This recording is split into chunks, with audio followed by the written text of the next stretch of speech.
Hello students, today we are going to start the first part of the chapter Lost Spring. In the previous lesson, I have already told you about the theme and the central idea of the chapter. I also told you about the title of the chapter, that the title of the chapter is a metaphor of childhood. Spring in the title of the chapter is the metaphor of childhood, right? And I also introduced you all to the two stories of this chapter. The first story is of Sahib-e-Alam, a rag picker. The second story of Mukesh, who wanted to become a motor mechanic because his desire was to drive a car, right? I told you all this in the first lesson, and today we're going to begin the first part of this, first story of this chapter, Lost Spring, the story of Sahib-e-Alam, alright, a rag picker.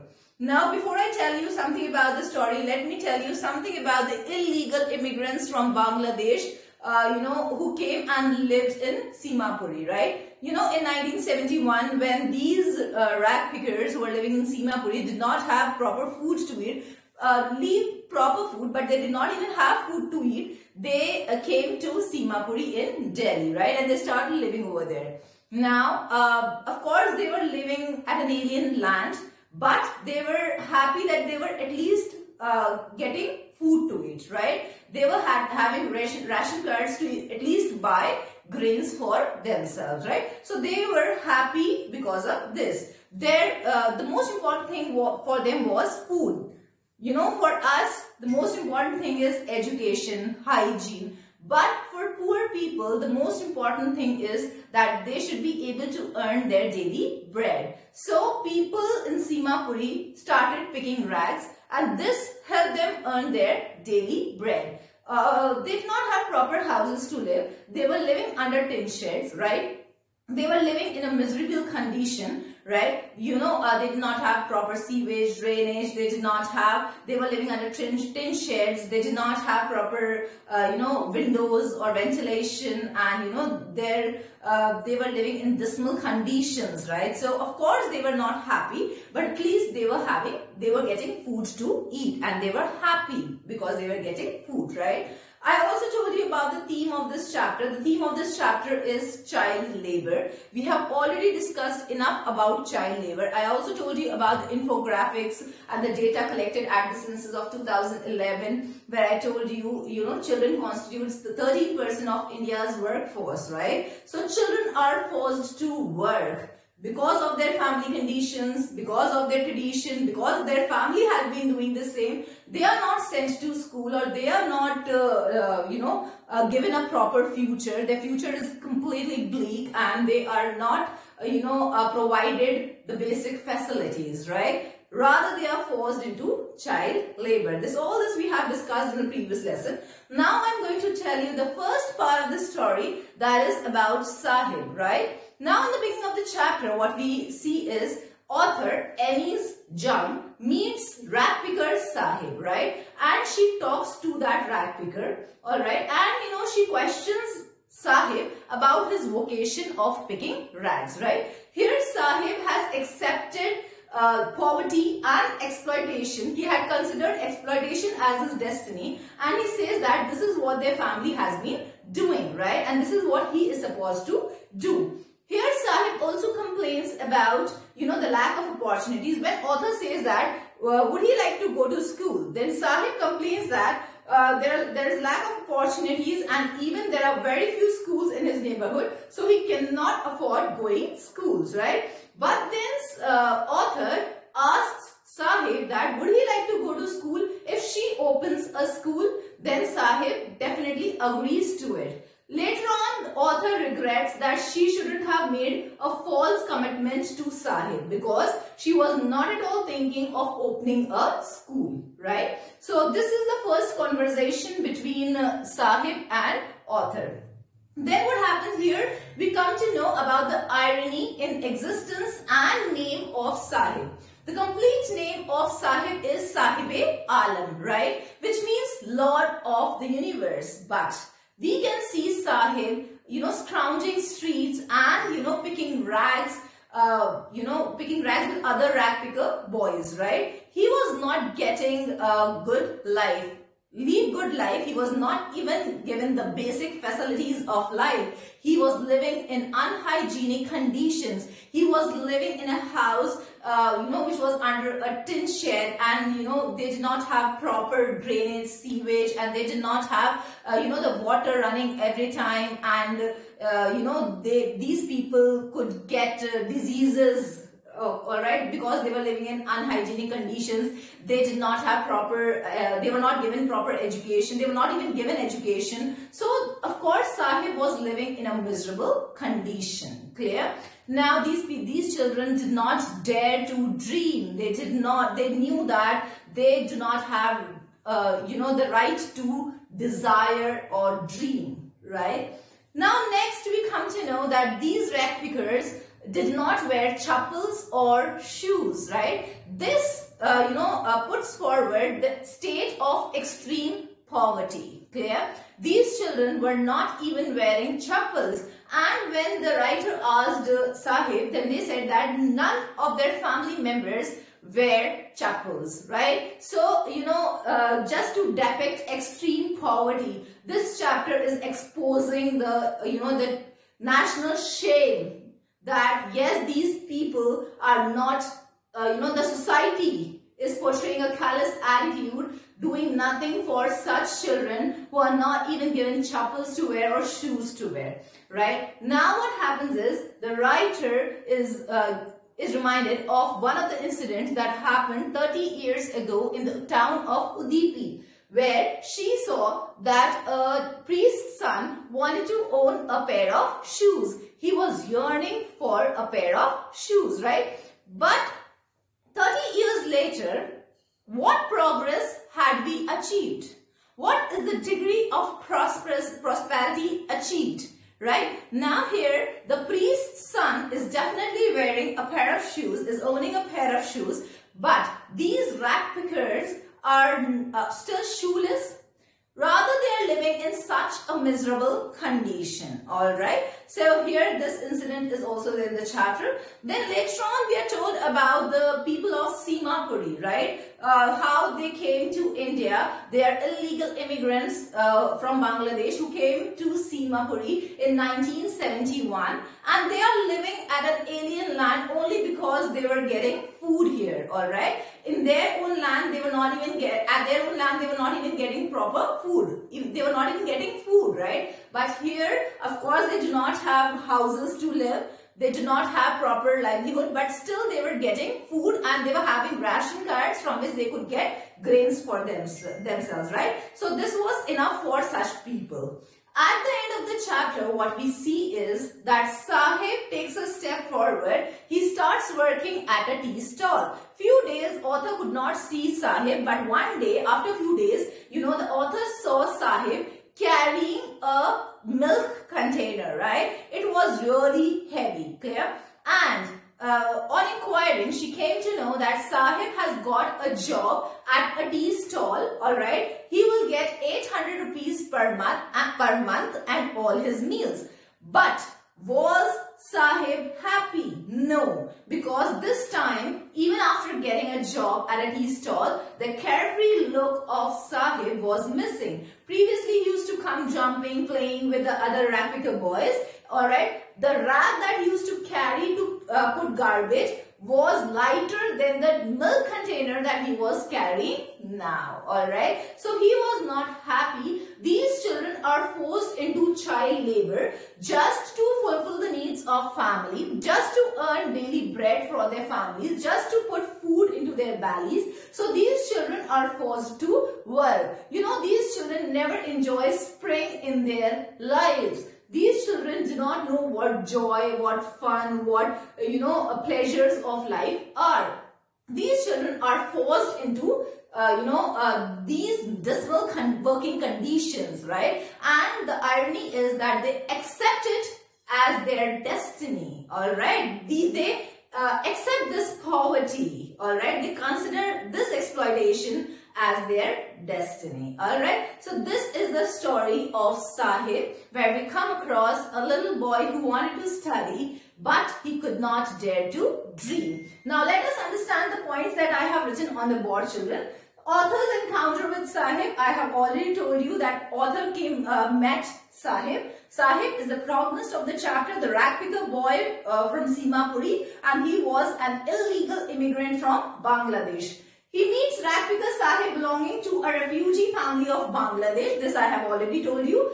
She questions him about his vocation of picking rags and advises him to go to school. Here the writer wants that something should be done for these children, and she could just advise Sahib that he should go to school. But what did Sahib say?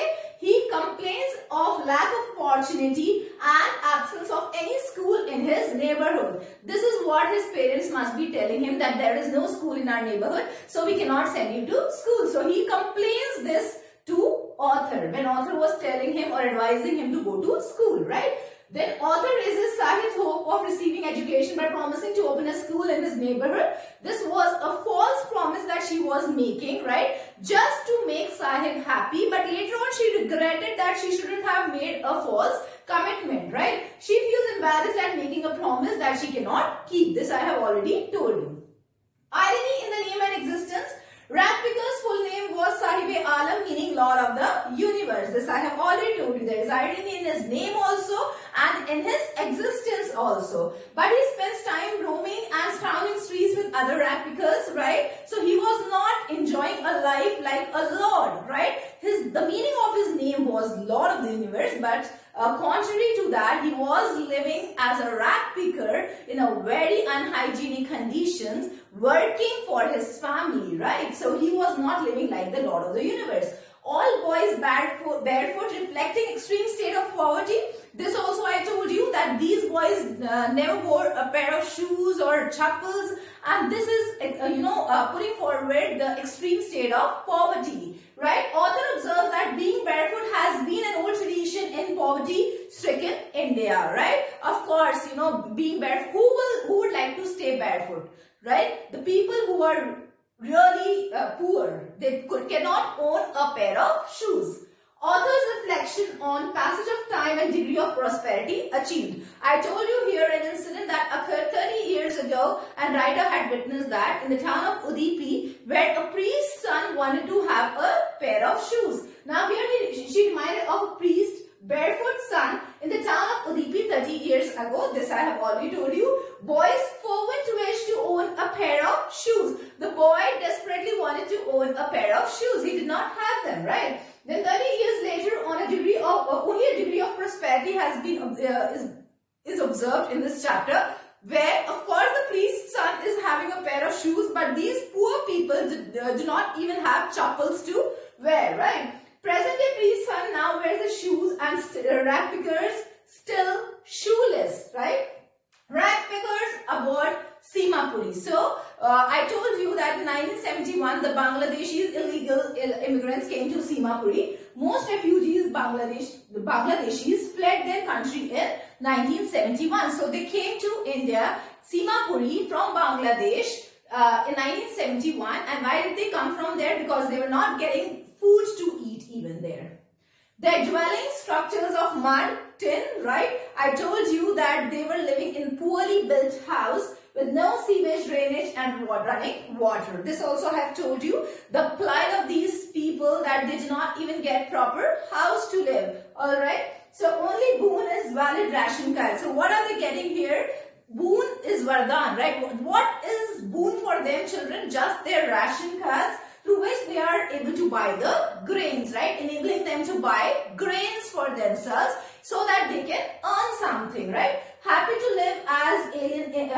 live in alien land which provides food grains, then in their motherland without grains. So why are they living here? Who would like to go away from their motherland? Nobody. But they had to actually come to Simapuri and live, because in their motherland they were not even getting food grains to eat. Picking garbage and rags earns their daily bread, roof and means of survival. It is the means of their survival, right? So of course they got food to eat, grains they could buy through ration cards that they were able to get in Simapuri, and they were able to fill their bellies. They could get houses, though not properly built, but at least they had shelter, right?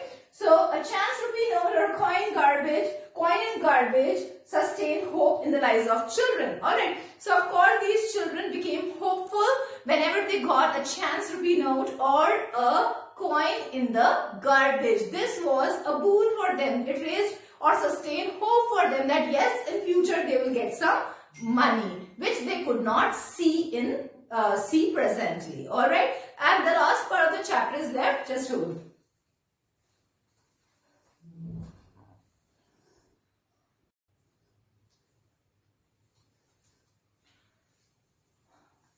Alright, so this is the last part of the chapter where the yearnings of rag picker Sahib had been mentioned. What did he yearn? He yearned for two things. He wanted to play tennis. He must be witnessing few children playing tennis. So he wanted to play tennis. And the second desire of Sahib was that he should own a pair of shoes. And we are going to see in this chapter that when he is going to get a shoes, how happy he would be, right? So because he wanted to live a comfortable life, he wanted to enjoy the pleasures of life, he wanted to enjoy his childhood, but he wasn't getting opportunity to do so, right? And he wanted to play tennis and wear shoes. So these were the only two small desires of Sahib the rag picker. He did not desire big, he did not dream big, but at least these basic facilities these children should be given. And these children yearn for small things which they are deprived of. Alright, so here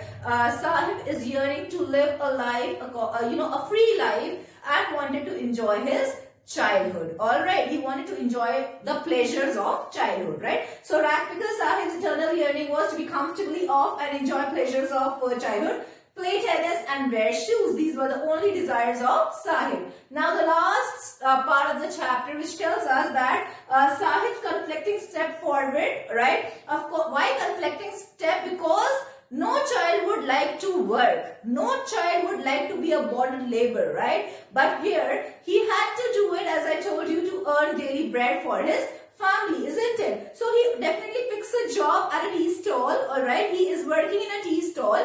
But is he happy working in a tea stall? No, not at all, right? Because there, his freedom is surrendered freedom. Alright, he is not a free bird. He cannot do whatever he wishes to, right? Because he was just a worker at a tea stall. So he would have to listen to all the words of his owner. He would have to work according to the tea stall owner. So he must not be definitely liking it, but it was compulsion for him to earn his daily bread, to earn living for his family. He will have to do this, right? So this is what has been mentioned in the last part. Sahib's conflicting step forward, picks a job in a tea stall, 800 per month and all his meals, alright? He also was getting all his meals. Encounters author while fetching milk in a tea canister for tea stall owner. That steel canister in which Sahib was carrying milk for his owner, alright, tea stall owner, was really heavy, right? Heavier than the rag that he used to pick previously, alright? Previously, he was found sometimes playing with boys, the rag picker boys. Though he did not have chappals to wear, though he did not have shoes to wear, of course he had to do, he had to pick garbage from the streets. But still, this also is not right? This working of children is also not justified, right? So, appears burdened and forlorn. Of course, he was not at all happy. He was burdened by, this child labor, and he was burdened by his job. He was burdened by the responsibility that he had to take up at a very tender age for his family, right? No more a free bird and master of his own self. Of course, he could not do whatever he wished to. Previously, he used to come play with rag picker boys, but now this also had been snatched from him. Now he was not a free bird. He could not do everything what he wanted. He was a bonded labor, all right? He was, not the master of his own self. The name Sahib-e-Alam is working at a tea stall. So this is an irony. Now a bonded labor with surrendered freedom. His childhood had been consumed by the responsibilities of family, by the exploitation that is done towards children, by the so-called tradition, culture, into which they are, forced, and they are forced to work, like laborers, right? So this is the life of these rag pickers. Quickly I'm going to tell you the summary of this chapter. In this chapter, Sahib encounters, the author's first encounter with Sahib. When she asks about the vocation, Sahib tells her about the vocation. Then, of course, author advises Sahib to, study, but Sahib complains lack of opportunities and no school in his neighborhood. And then, of course, author makes a false commitment to Sahib, saying that she is going to open the school and would Sahib like to join that school. Sahib said yes, but later on the author, Anis Jung, regrets that she shouldn't have made such commitment because she was not even thinking, and she cannot fulfill such commitment. Alright, then we come across the irony in existence and name of Sahib, where the name is Sahib-e-Alam, but the Lord of Universe, but he was living in altogether opposite condition. Then we came across the point that these people were not even having, these rag pickers were not even wearing chappals or shoes, right? So this portrays an extreme state of poverty. Then we find an incident in the chapter 30 years ago where the priest's son wanted to own his shoes. 30 years later, a degree of prosperity had been achieved where, the priest's son is definitely wearing shoes, but not the, these rag pickers. They are still shoeless, right? Then we come across why these Bangladeshis are living in Simapuri. Why did they illegally came to Simapuri and started living? Because at least they had ration cards and they could buy grains for themselves, right? And they were living in very poor dwellings. They were living in their dwellings were really very humble, you can say. They were living in poorly built houses. No drainage, sewage, and poorly built, mud houses. And at the last of the chapter, we also studied that Sahib desired to play tennis and also wanted to own a pair of shoes, right? And the last conflicting step was that he picked a job in tea stall where he was abounded labor. This is all in this chapter. The theme that I told you, child labor. Alright, these children should be given opportunities to dare and dreams to do. But these children actually accept poverty and exploitation as their destiny. Alright, and the result is back-breaking hard work and dismal working conditions. These children do not enjoy spring in their lives. Alright, the fun and the fragrance and the freshness of childhood is consumed by child labor. That's all for first part of the chapter. I hope you must have understood the first part of the chapter. We are going to study the second part of the chapter in the next lesson. Thank you.